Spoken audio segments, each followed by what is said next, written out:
Hello everyone, ಎಲ್ಲರಿಗೂ ನಮಸ್ಕಾರ. 10ನೇ ತರಗತಿ ವಿಜ್ಞಾನದ ಇಂದಿನ 4 ಅಂಕದ ಪ್ರಶ್ನೆ.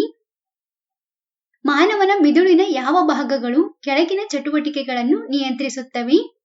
ಅನೈಚ್ಛಿಕ ಚಟುವಟಿಕೆಗಳು, ಆಲೋಚನೆ ಪ್ರಕ್ರಿಯೆ, ದೇಹದ ಭಂಗಿ ಮತ್ತು ಸಮತೋಲನ. ಮತ್ತು ಇಲ್ಲಿರುವಂತಹ ಇನ್ನೊಂದು ಪ್ರಶ್ನೆ ಯಾವುದೆಂದರೆ, ಸಸ್ಯ ಹಾರ್ಮೋನುಗಳು ಎಂದರೇನು? ಬೆಳವಣಿಗೆ ಉತ್ತೇಜಿಸುವ 3 ಸಸ್ಯ ಹಾರ್ಮೋನುಗಳನ್ನು ಹೆಸರಿಸಿ. ಇಲ್ಲಿರುವಂತಹ ಮೊದಲನೇ ಪ್ರಶ್ನೆಗೆ ಉತ್ತರ: ಅನೈಚ್ಛಿಕ ಚಟುವಟಿಕೆಗಳನ್ನು ನಿಯಂತ್ರಿಸುವ ಮಾನವನ ಮಿದುಳಿನ ಭಾಗ ಯಾವುದೆಂದರೆ ಅದು ಮೆಡುಲ್ಲಾ.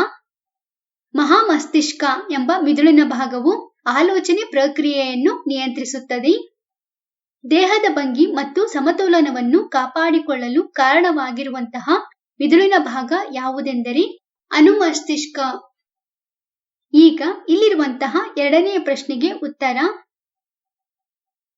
ಸಸ್ಯಗಳ ಬೆಳವಣಿಗೆ, ಅಭಿವರ್ಧನೆ ಮತ್ತು ಪರಿಸರಕ್ಕೆ ಪ್ರತಿಕ್ರಿಯೆಗಳನ್ನು ಸಮನ್ವಯಗೊಳಿಸಲು ಸಹಾಯ ಮಾಡುವ ರಾಸಾಯನಿಕ ಸಂಯುಕ್ತಗಳನ್ನು ಸಸ್ಯ ಹಾರ್ಮೋನುಗಳು ಎನ್ನುವರು.